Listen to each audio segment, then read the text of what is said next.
idea of accelerating and punishing the reality that will come if we don't move. We can't resign ourselves to that future. We have to take action, all of us. And this summit is our first step on the road we'll travel together, God willing, all of us, to and through Glasgow this November and the UN Climate Change Conference. You know, to set our world on a path to secure, prosperous, and sustainable future.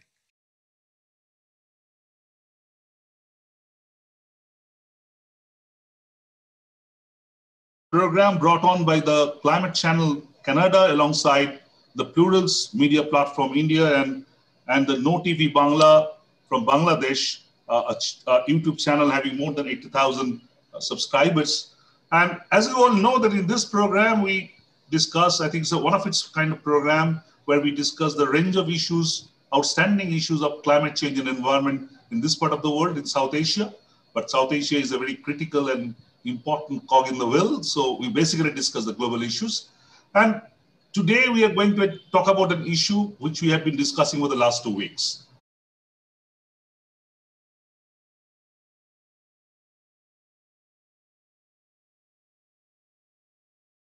Leaders Summit on Climate Change, called Net Zero Summit in a way. And in the last 2 episodes of this particular program, in last 2 Sundays, we discussed the possibilities.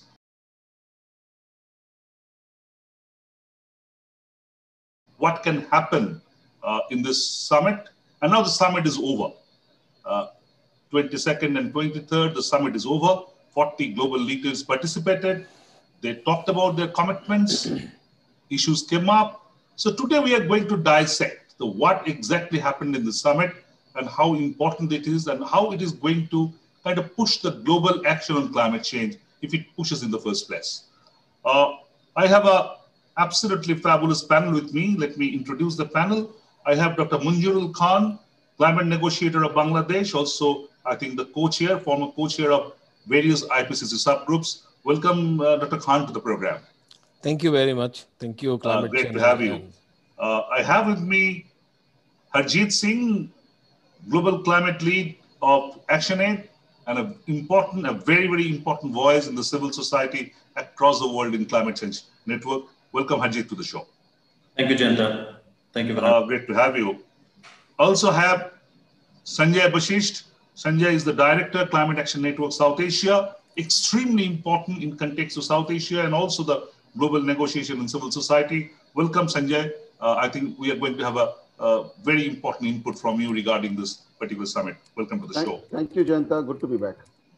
Very importantly, I have with me Praveen Man Singh. Praveen is the Program Director, Prakriti, a non-profit. Also, I think part of Climate Action Network South Asia Steering Committee. Praveen is from Nepal. And today I understood that we met a number of times in various kind of COPs. Welcome, Praveen, to the show. It's great to have you.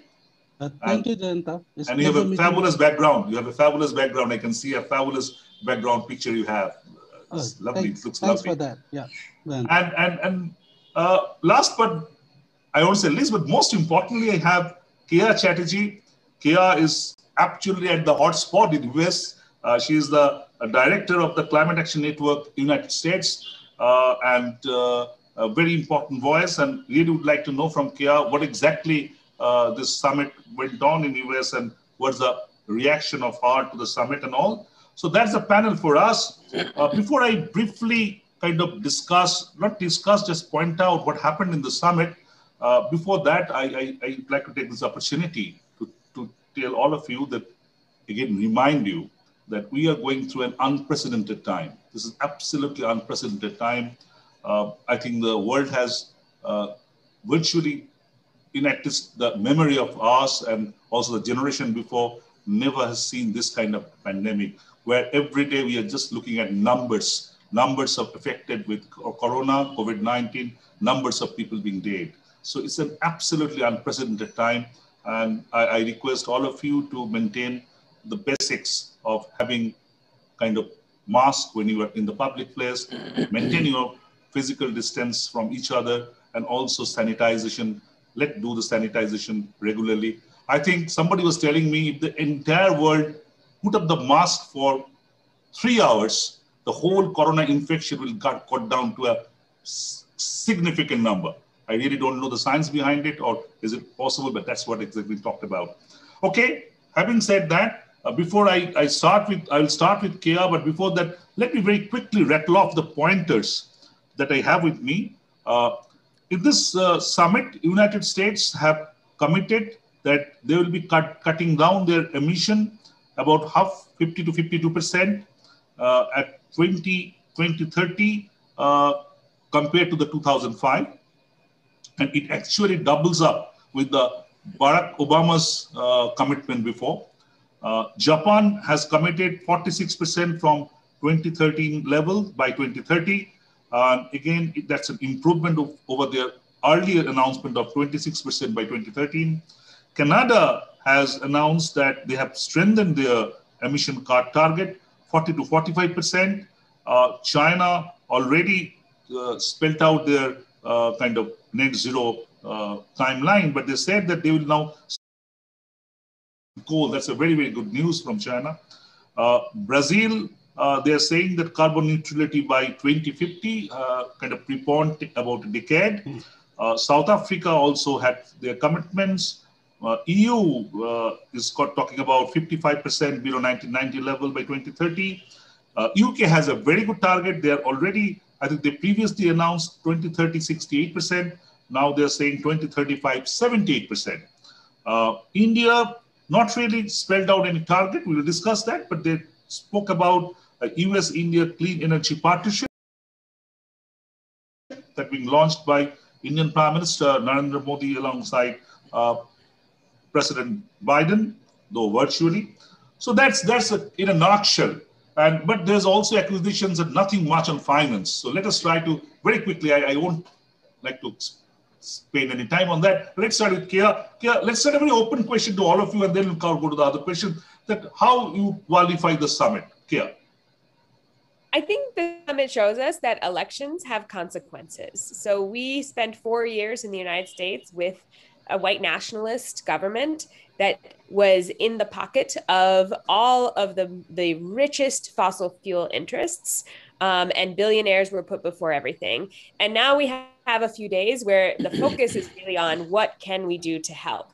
Now, it is not as much as we would have wanted on any front, to be clear. But I also feel that we have a little bit of trust in this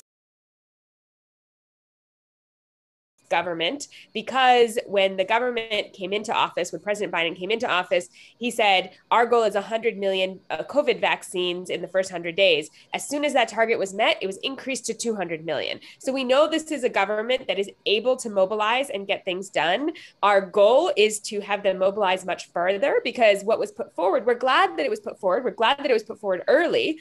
But what was put forward is not actually matching what the fair share is for the United States government, given the responsibility that the United States has for this crisis, and the capacity that the United States has. So as activists, I was outside the State Department on Thursday, standing with leaders from the Gulf South in the US, indigenous leaders whose burial grounds are being desecrated for LNG terminals.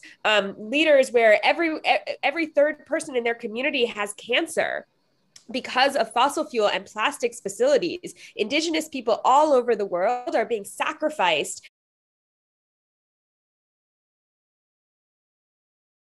Hold. And so while it's a great thing and elections have consequences, and we had this amazing focus on climate for a few days, which enabled all kinds of conversation in Congress at the state level, it's also not enough for our survival, and it's not enough for justice. So it's not enough. It's a beginning has been made, but not enough at this point of time. That's where your view is. Harjeet, what's your view?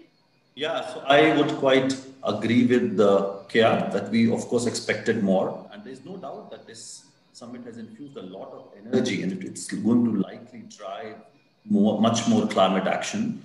But we could do much more. And the good news is that there are many countries who have been hiding behind the US, like Australia, Canada, Japan, who now cannot, especially seeing action from the US, and that's how Japan increasing its emissions. EU has always been saying they can increase their emission reduction targets if US comes on board, and they are now indicating they are going to do it, which is again great.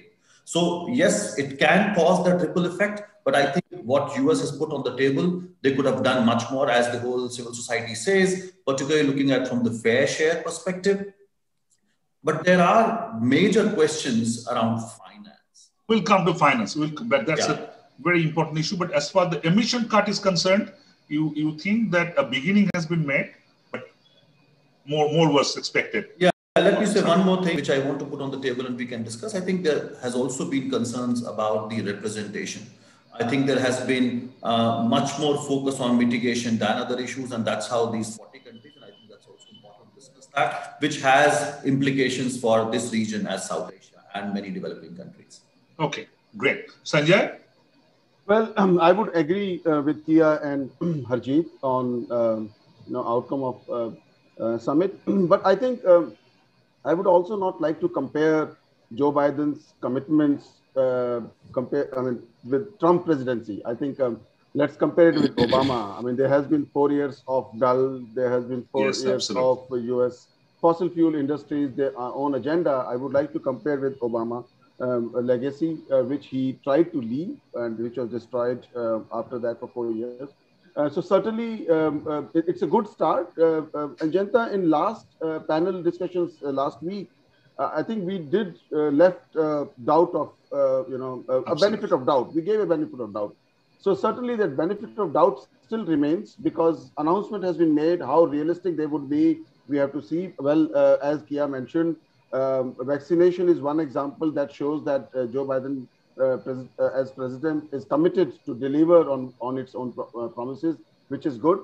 The another good aspect of this summit has been that the mitigation targets that countries could have announced anyhow as an international community, they kept it on hold and they announced it when a summit was organized. This could have been done in the UNFCCC process. This is being demanded. Well, all hide behind the COVID pandemic, but COVID pandemic is still going on. And then also, EU announced, of course, Canada announced, not very ambitious. But then there are some laggards also, like Russia, China, Australia, and Saudi Arabia, which could have come forward. I do hope that diplomacy from US will be able to bring them on board. Okay. Let's go to the... You look at the summit outcome. Well, thank you. I do agree with colleagues, particularly Kia, Harjeet, and Sanjay. I think it has a political angle. We should consider that political angle. More of a geopolitics. Yes, geopolitical. I mean, because during Trump administration, they have withdrawn from the Paris Agreement. And then the whole world was actually talking about the US involvement in climate negotiation process. So the new administration came back to the Paris Agreement. They again revived the Paris Agreement, their commitment. And now they would like to take the leadership on climate change negotiation. And also they would like to show their a kind of an supremacy, I would like to say, in the climate change negotiation. Because in early negotiation process during Obama time even, they took a lot of initiative, and also at the same time, they also blocked a lot of initiatives that is needed for the climate vulnerable countries. So let's see, it's not only that they back with a full support with the climate change negotiation, they have their national circumstances and they will consider their national circumstances while they will talk about the climate change negotiation at the global level. For instance, they will never ever talk about the loss and damage issue, which is very important. In fact, I'll come to that. Loss and damage, finance, a lot of issues being left, not being talked much, which should have been talked. But let's give them credit, because they came back to the process and they would like to contribute to the climate negotiation at the global level. That's the advantage that Joe Biden has. that the benchmark being set by Donald Trump is so low that whatever Joe Biden does, it looks amazing. So it's basically, I think we need to kind of look at Joe Biden with the second term of Obama rather than Trump, because Trump has a complete different way of going about it. So definitely Joe Biden is looking much better in that context. So let's go to Praveen. Praveen, how you look at it? Especially, I know that various countries have put up their kind of agendas of climate vulnerabilities in the summit, but nothing much as damage or the issues like that. Feel that it can contribute to the process. I agree with all the previous speaker in terms of the summit outcome. It is a good positive step in the right direction, but it's not adequate enough in terms of the emission targets that US has currently, like 50 to 52% cut by 2030. So it's not adequate, but it set the right tone for the COP26 if it's happened. Uh, that the negotiators of the other countries like Canada or the Australia, they need to come with the targets in the COPs, right? So I think it's the message that US has given to the other countries in terms of raising their ambitions. So that's quite critical. This summit has sent. Secondly, on the questions of nothing much on actually on the adaptation front, and also the loss and damage issues were completely missing in the whole summit discussions. Right, there has been some decisions on agriculture innovation mission for climate. So that has been one of the byproduct, or you can say a product of this summit. We still need to unfold this, how this will be, how this will look like. Hopefully in the COP, in the upcoming COP, this will be further discussed. So on the adaptation and loss and damage front, there is nothing the summit exactly. I has think that we have to discuss that. Those are very, very important moot points. But let me go back to Kia again. And I really would love to talk about the finance. That's a very critical issue. But before finance, something's coming in my mind. All these commitments, the series of commitments we have seen during the 2 days. And if we look at the history, look at even older history at Kyoto and all, we have seen how these commitments have been kind of respected. We all know that how these commitments were respected.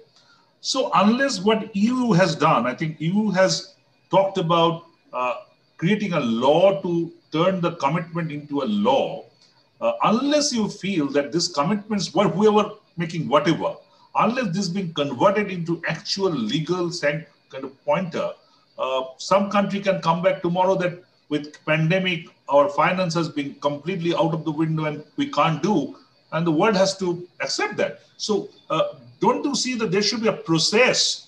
I think it's a very important point I need to know from all of you. Don't you think that there should be a process to turn these commitments into actual legal numbers? Start with Kia.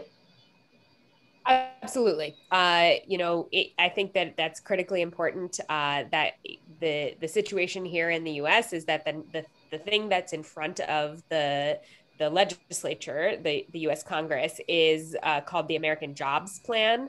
It is about a third the size of what is needed to actually meet these mitigation targets. It's a lot of money. And so people look at it and say, oh, it's a lot of money. But the question is it enough money for buses, for regenerative agriculture, for all of the things that we will need to do, for solar, for wind? Is it enough money to meet these targets? And the answer is no. And so there is this gap between what is being proposed to become law and what is being put forward as a target right now.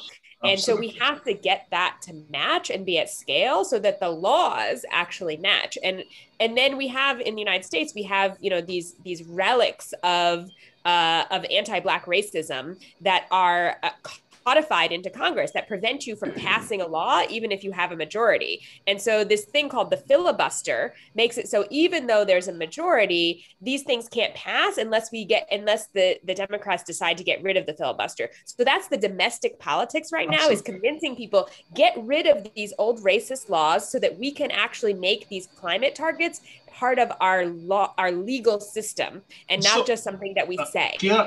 Just to kind of, and very quick supplementary question, that we also saw before that in this election, Joe Biden has won, but it was a very close election.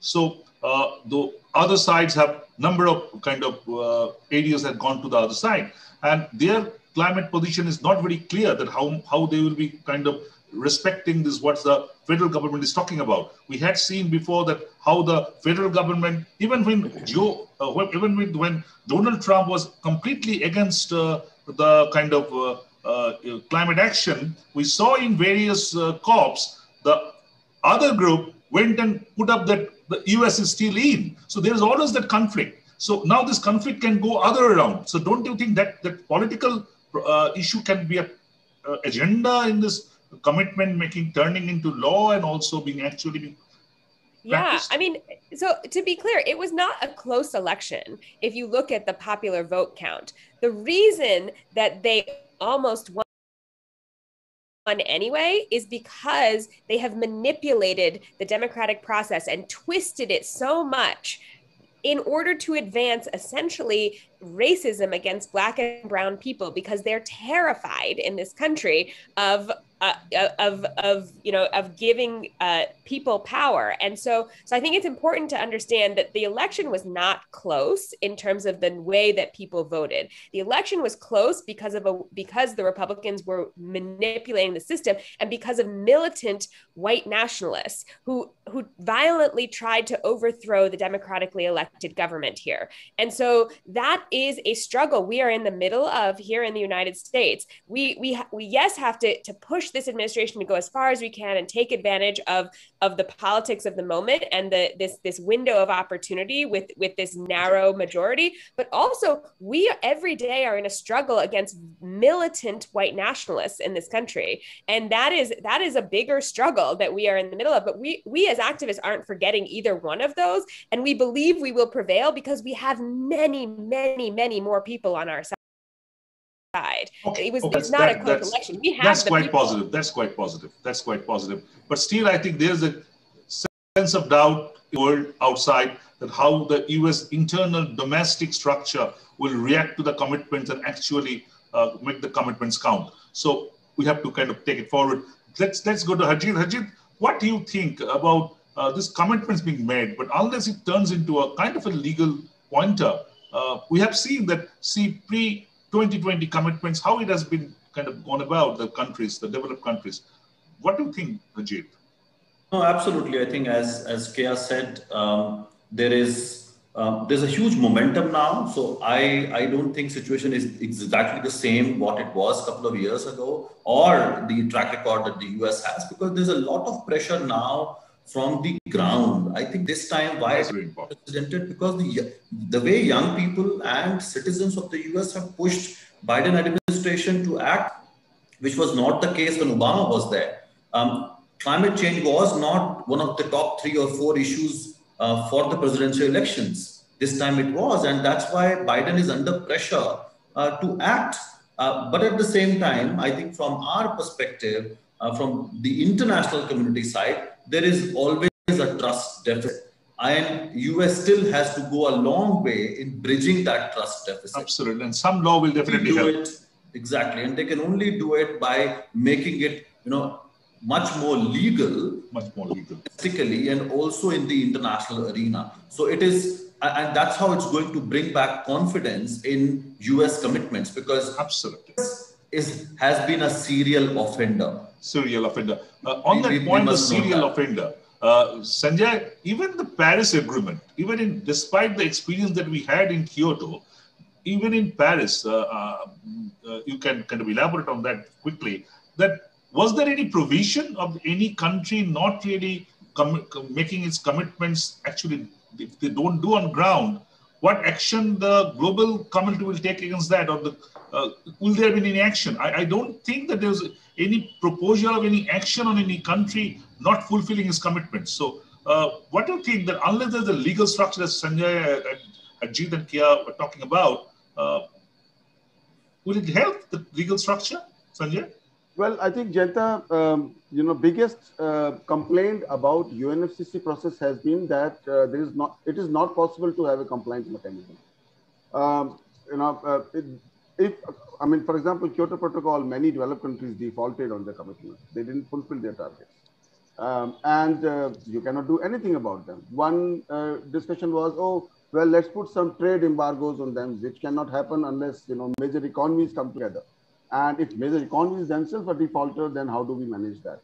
So the best compliance mechanism to support UNFCCC is once countries announce their target, they go back and make a law.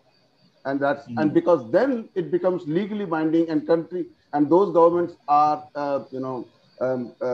answerable to its own citizens that why this has not been achieved. And by the way, EU has already converted into a law. That's what I'm saying. US has kind of proposed that they are going to create a law on that. EU has already done it, Jayanta.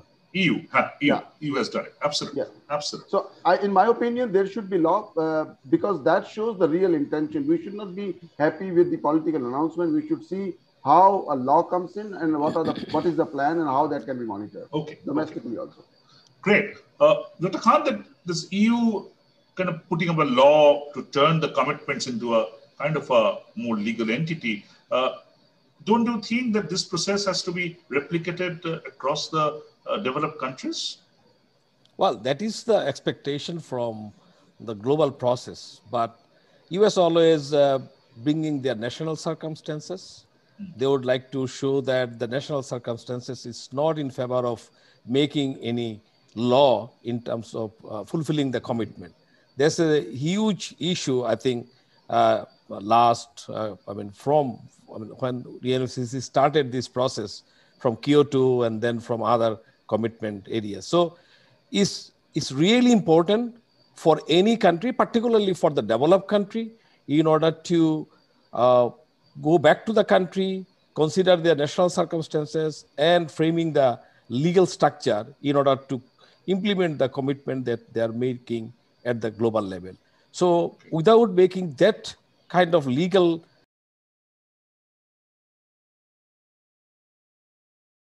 regime within the country process, I don't think you can see much more progress in the international system. So I understand that all the panelists, I think Praveen will also agree to that point. Praveen, you agree to that point that a legal structure will kind of make it more efficient? Yeah, definitely. I think the legal structure is a must in terms of enforcing all those promises or the pledges that has been made in the summit. So hopefully we will have this Biden government will be able to achieve the legalness of the whole promises that they have made in this summit. So absolutely, we are looking forward for that. Yeah. So that's extremely important. So let us very quickly go to the very important point of finance, and let's start with again Kia. Kia, finance part. I think if the emission card is a bit of a high point of the summit, the non-committal part of on finance, I think, is the low point. And even that $100 billion from 2020, which I think Hillary Clinton committed way back in 2009 in Copenhagen, even that has not been officially committed here again in this the last US summit. So how you look at it? There are few talks about I think Joe Biden talked about some international funding and all, but what's your take on that? That finance is a bit of in the back burner?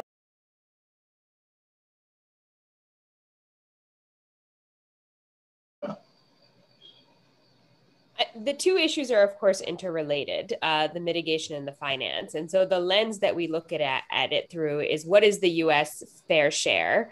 How much is being proposed through mitigation domestically? Even if we got to 100% reductions domestically, we would not be meeting our fair share because of the amount of responsibility and capability the U.S. has. So there has to be a huge amount of finance on mitigation.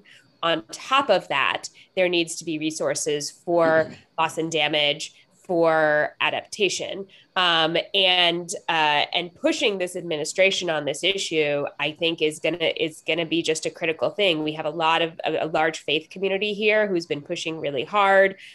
We have a lot more work to do. Certainly, I also think that there's some things to be learned from the public health crisis we are in right now, which is that, if the United States just focuses on ourselves and pushes and pushes and pushes on vaccines, and then we have this massive outbreak in India, that affects everyone in the world, everyone in the world. And so we have to get beyond thinking, yes, we need to move enormous amounts of resources, but also we need to just let go of these ideas of like patents and these like sort of capitalistic structures that prevent us from saving our own species.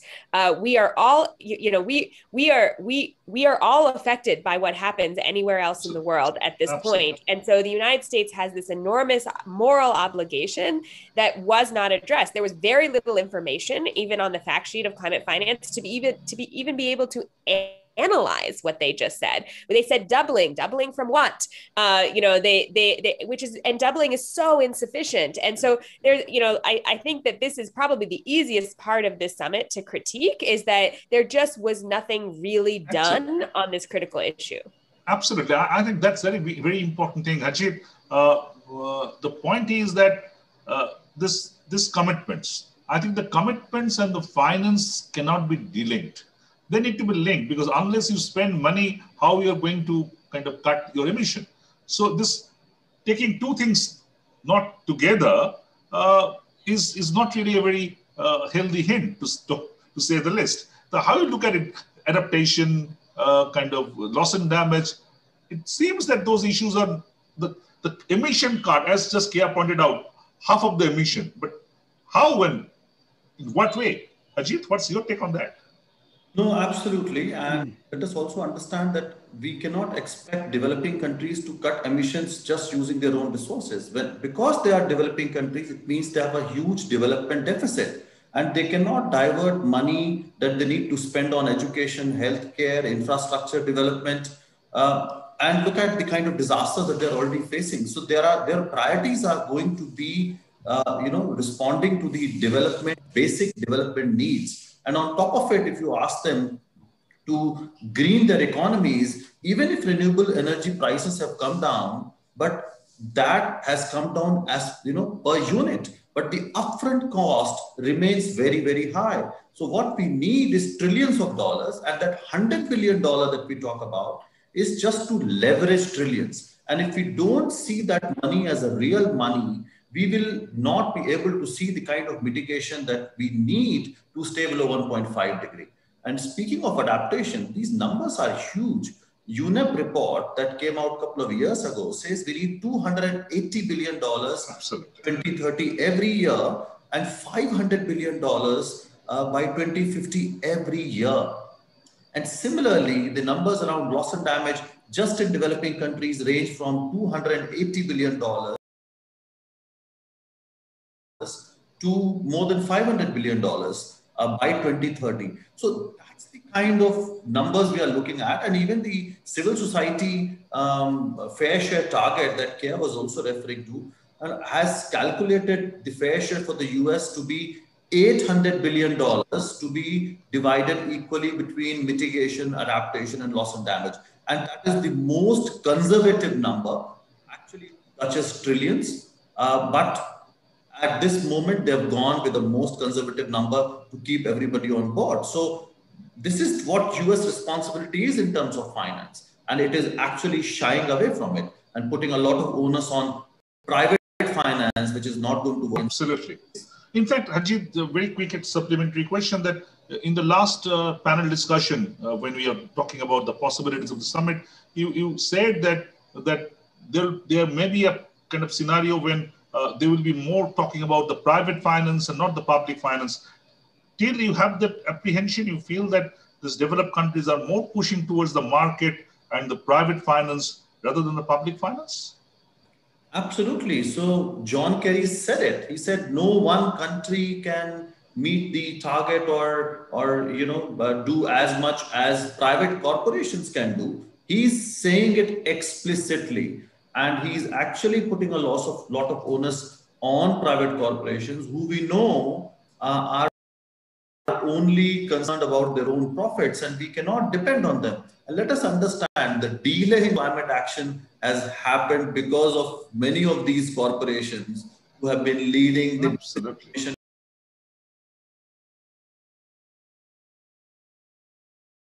campaign and who have been denying climate change just to continue to make profit. So how can we depend or trust these corporations that they are going How can we trust them? How can we trust them?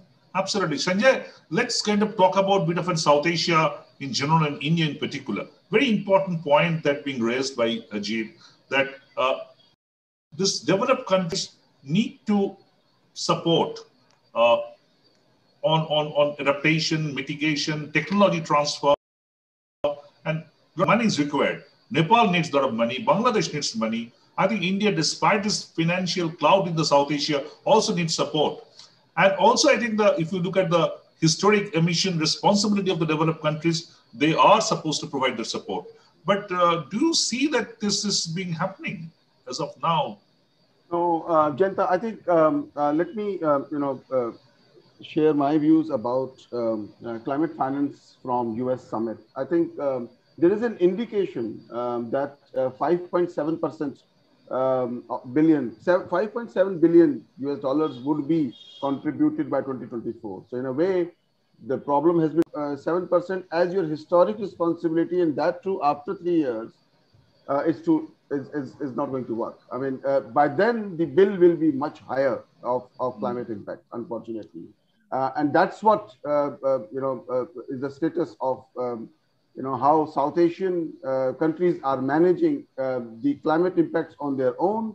But then I think Kia, you would also agree whenever US comes in, it's always how private sectors can come in rather than public finance, and private sector needs profit, and which we are seeing in how COVID situation is managed, where they are trying to make profit out of distress. I think this is no different. The climate situation is also that how even in adaptation, if private sector comes in, Sanjay, a very interesting indicator, no commitment on GCF.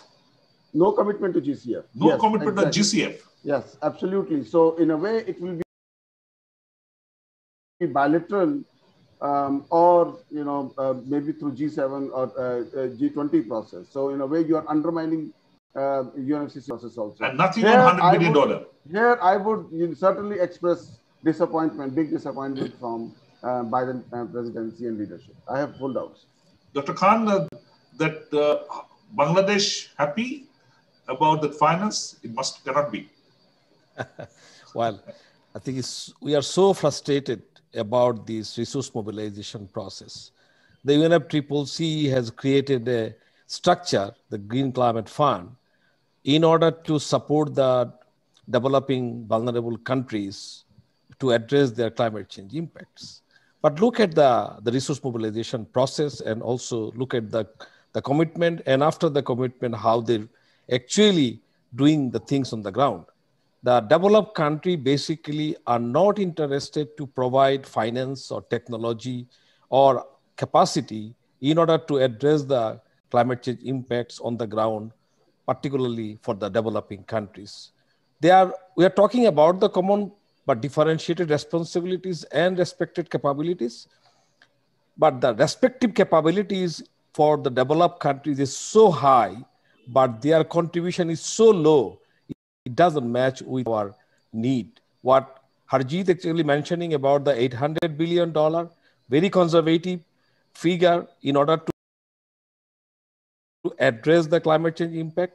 But look at the commitment from US. If it is a $5.7 billion for in the 2024, and Bangladesh and other countries as well as the spending more than that actually every year in order to address the climate change impact. And with this process of resource mobilization, I think this is the most neglected part into the global system. And also we are very frustrated that the developed countries are not taking the responsibility and also the capacity they have in order to help the vulnerable countries and developing countries to address the climate change issues on the ground in order to save their people. Like, for example, the migration. The climate-induced migration is a huge cost into all of our economies in Bangladesh, in India, in other parts, all in Africa. So what are the global process? There is no global process as such in order to address the climate migration process. For instance, the food security, there is no such process in the food security in order to address by the global community. So if you really want to mean the business, you have to come up with a realistic figure. It's not that you are saying something and then you forgot. Absolutely. Absolutely. I think before I go to Praveen, I think let's very quickly bring Harjeet into the discussion because of the fact that this issue of migration being raised. Harjeet, this loss and damage, the kind of climate impact-driven migration, this seems to be, with this, I think certainly this net zero, yes, net zero was there in Paris, but suddenly blow it up. And it's all about net zero now and all about emission cut, finance going backward, loss and damage going backward, migration is not discussed. So don't you think that the whole negotiation premise becoming a bit of a lopsided? Absolutely. Yeah. Before I talk about migration, I also wanted to tell you that US government did talk about its contribution to the Green Climate Fund, not in this summit, but before. John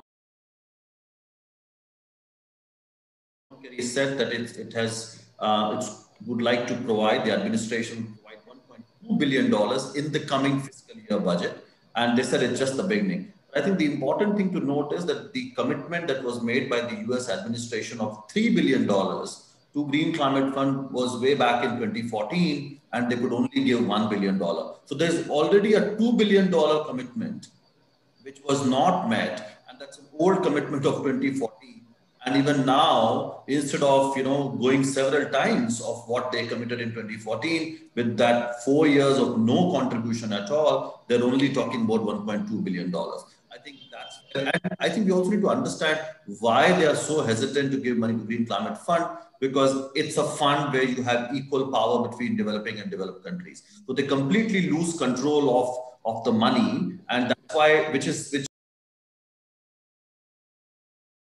US administration is not comfortable with. Now, coming to loss and damage and adaptation, it's also linked, because when we go to Green Climate Fund or some of these processes that we have created even as part of adaptation fund, developing countries are able to put forward proposals of what they need and not something that is dictated by these bilateral and multilateral donors. And that's where the issue of how to deal with that, how to go for adaptation, how to deal with loss and damage becomes really important. Because as Dr. Khan said, if my country is facing migration issues, then I would like to put resources there, because more I invest money now, less people are going to see forced migration in the next few years. So in fact, a new study that Climate Action Network, South Asia and ActionAid brought out just a couple of months ago, it said 63 million people are going to be displaced by 2050 just because of slow onset events. We are talking about sea level. Harjeet, just a very quick question out here. Simply because this migration is predominantly happening in South Asia, or kind of not really within the developed countries, they are not really impacted the way the developing bloc or the lower developed countries are being impacted. Is that the reason that the developed countries are not really very keen about it, or not really been talking about it? It's not impacting them. I'm asking this because when this Montreal Protocol came, they were pretty proactive, because it was affecting Canada, it was affecting Australia, it was affecting US. But when it's coming to migration, they are not that proactive. Well, unfortunately, their response is very scary, because they are going to militarize their borders in response to migration. And they do see climate migration actually fueling the trend as we are already seeing, it is becoming a major political.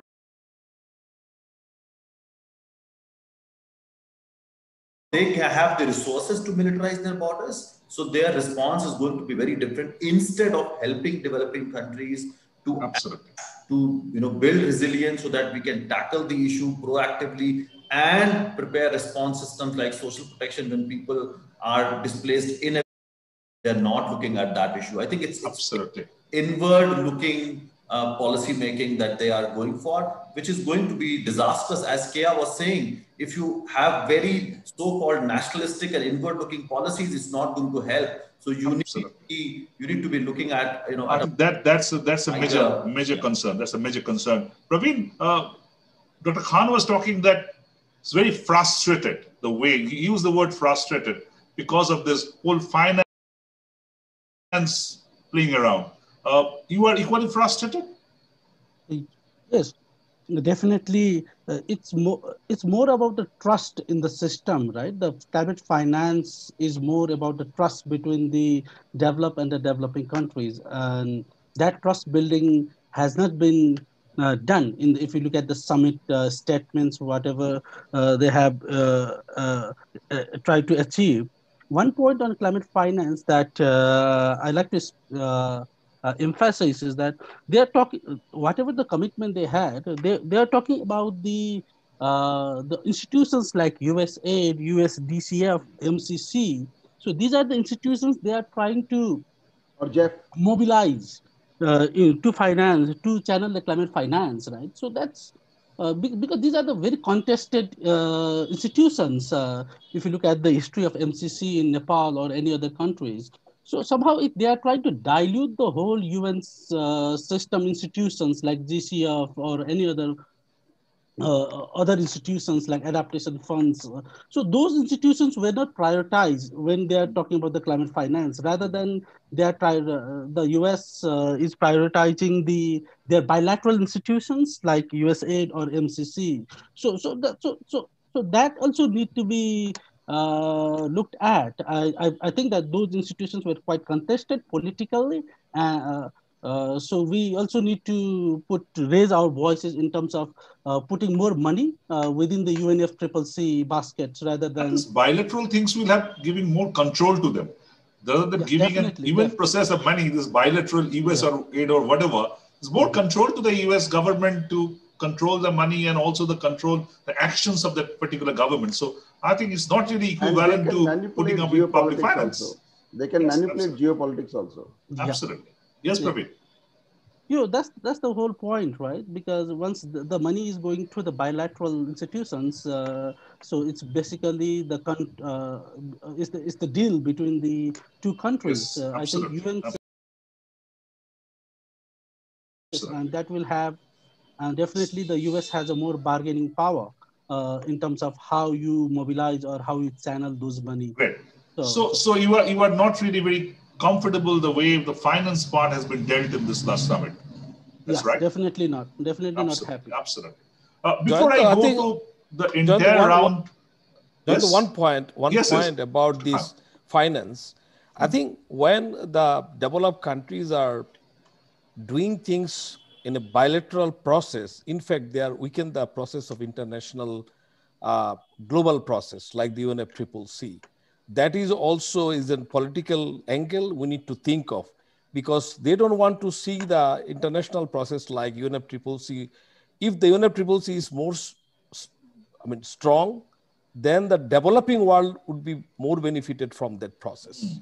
I think this another angle we need to think of. Exactly, that pick and choose game can go on, that whom you actually pick and whom you actually going to support. Absolutely. Summit on the next COP and how it is going to influence that. Let's bring Sanjay for a quick response on this summit on India. Sanjay, you look at the India's position very closely along with Ajit. You see that Indian government, Indian Prime Minister was also one of the invitees and talked about, but apparently no target was given. US and India jointly kind of launched Clean Energy Partnership, Agenda 2030. There's talked about 450 gigawatt target by India, but that's not really an emission cut target. Some people are kind of equating it with target of India, but that's not the target. So on the other side, within the BASIC group itself, let's forget about the global scenario, even the BASIC group, China has set some kind of a target. South Africa has some target. So you feel that the pressure is being built up on India, and India has to respond sooner or later about some kind of a target, because they are still been talking about that we are going to meet the Paris Agreement commitment and we'll go by the normal route. So what's your take on very quickly, because we'll be having 10 minutes to move around everybody and talk about this. Very quickly, Jayanta, I think the good news is that if India is saying that we will follow the routine, that means it is still bringing all the discussion to the university process, which is great. But I think one message is very clear. Net zero came as a very big push to India, and they didn't committed it. But they know it's going to come back soon. Another very strong message that India has got from this summit is coal finance is on its way out. We heard it from Nobel laureates, 100 plus Nobel laureates sending letters to the head of the states in all countries, especially those countries who were part of the summit. Then even China said that they will strictly control it, and basically they have indicated they'll phase out. Of course, China will phase out coal. China said the strictly limit increase in coal. Strictly limit was the word actually being used. So it may not be happening sooner, but maybe 26, 2030, between that phase, there will India has to come up with some kind of a commitment. Yes, coal phase out will start. So I think India has to come out with some targets. Before I go to KR to start talking about this implication on the COP, Harjeet, you would like to add something to what Sanjay said on India's position vis-a-vis the summit, very quickly? Well, I agree with Sanjay. I think there's going to be a lot of pressure. And I think it's all India's own doing. I think they have been very lax in terms of strategizing, how to put their numbers on the table. You know, they have taken up targets, but they have not talked about what is conditional, what is not conditional, what money they need. I would say that India has not played its cards really well. And that's why India is getting a lot of pressure. And India has also not been able to tell the world that its emissions are still 1/5 of China's. Its economy is 1/5 of China's. And people hyphenate China and India together. And India, you know, took pride in that, you know, at the international level without realizing the implications. So India is facing challenges because of its own doing. So, and I think they should have clearly articulated how they are going to take up these tasks. Exactly. The need, and I think they have not done that. Because if you look at the Prime Minister Modi's kind of in the summit, it's on the usual line. It's an unusual line and talking about that we are meeting Paris and all. So that's not really anything, any difference on that. So I think I agree with you that India has perhaps missed the kind of bus. Prime Minister Modi did mention that our per capita emissions are well below global average. I think 60% below the global average. Absolutely. Very, thank you. Per capita footprint. They can put it in a right perspective. Indians' per capita footprint is 60% lower than the global average. That's what Modi has said. So that's definitely being there. So let's very quickly have about 10 minutes time. So about a couple of minutes very quickly. Start with KI again. That implication of this summit on the global formal negotiation process driven by UNFCCC, and the COP is the kind of a signature event on that, or if you feel that it will create some kind of a parallel which may not complement each other. Very quickly, Kia. I think that that Secretary Kerry and President Biden have been pretty clear that they're focused on the COP as the central decision-making point. And I think that signal will force other countries to do the same. And so that's the good side of it. I think from our end domestically, we have a lot of internal struggle here that we have to do, right? We have a lot of work to do. We, as Harjeet mentioned, we still haven't even met the $3 billion commitment to the Green Climate Fund. That commitment will be real in the United States Congress, not because of what Biden says. So we are still going to be in the halls of Congress pushing every day to make sure that Congress allocates the $2 billion that would bring us to the $3 billion immediately of that old commitment and continuing to push on the new commitments. And so we have, I think that what this summit did for us is it gave us some toeholds to keep climbing, and it brought a lot of focus to the issue when we needed that to happen, and it got a lot of commitments on the table. Push the COP. It will push the COP in a positive manner? I think it is going to push the COP forward in a positive way. Yeah. I mean, I'm not satisfied, but it is going to push the COP in a positive way. I really believe that. Okay. Fair enough. Dr. Khan, let's kind of have your opinion, how this summit is going to...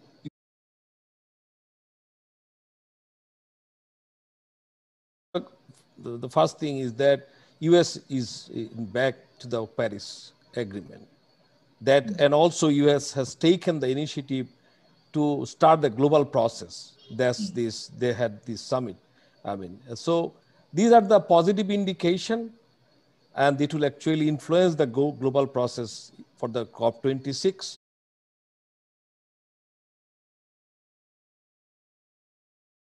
Been done here in US during this climate summit. So I think this will definitely, what Kea said, this will actually give a positive momentum in the COP process, in the COP26. All of the other countries, those who are not hiding, not a conflicting, and they will not mentioning the name of US. Oh, US is not there. Now they couldn't say that. US is on board. So US also providing some kind of indication, push to the process. Let's see. Actually, let's hope for the best. Let's hope for the best. And Praveen, your take on that, how it's going to impact the COP very quickly? First thing, the important thing is that US is on board. That's very critical for the COP because, and more on in terms of implication of a COP, I think this will have implication in terms of GHG emission cut targets, because once we have that, US has tabled the emission cut of 50 to 52%. I think this will be followed by some of the other countries as well. So hopefully by COP we will have more ambitious targets from many other countries. Ambitious targets. So that can push some more ambitious target. Yeah. Fine. Sanjay, your take on how it's going to impact. The last day we were discussing about UNFCCC being still relevant or not, and how you feel that will this kind of US summit will give a positive spin to the COP's process? I'll say two things. One, it's as I agree with Praveen, countries are laggard countries, especially under pressure, that they have to revise their target. They cannot keep hiding behind US. That's a good point. Second point is there is a very clear message to fossil fuel industry: you have to diversify or you are out of the game. That is coming maybe after a few years, but you can see it from the horizon now. Okay, great. Harjeet? I think I do expect more energy, more pressure, more expectations. But the caution is we have to go beyond net zero framing. We need short and medium term targets. I think there's a huge gap in terms of finance and a lot more action to be seen on adaptation and loss and damage, which Biden is not really giving enough attention to. I think that's where we need to really put pressure and go beyond Biden summit and make sure that COP delivers across all the areas of climate action. Okay. So you don't suspect that all this emission cut commitments will kind of take over the COP process, and these issues we are talking about would be put in the back burner? You are not. Yeah. That's exactly my. That's a bit of a fear in you. That's exactly the concern I have. Okay. I have 2 minutes time. I have a question with answer in a number. I'll start with Kea again. That this summit out of 10, how much number you are going to give the US? let's start with Kia. Kia, out of 10, how much? 5. 5. Okay. Dr. Khan? Well, I would support Kia actually. 5. That's 5. Praveen? Well, nothing much on finance, loss and damage. So I will go below 5, 4. 4. Yeah. What about Sanjay? Well, when you asked this question, I also had a number 5. 5. Harjeet? Kia has influenced us. So it's fine. So 5. It's also the halfway mark. So really indicates more that to be we are done. not there yet. I think that's a fascinating way to end it. I asked this question because this in a way summarizes the summit. That it's something in between. It has made a start, especially as we all said, delivered. It has the push. Many countries made commitments. US made commitment, but also I think it has fallen short on finance. So, but the emission cart and finance are very integral to one another. So I think the COP has now have a bigger role of integrating this finance issue with the emission cut issue.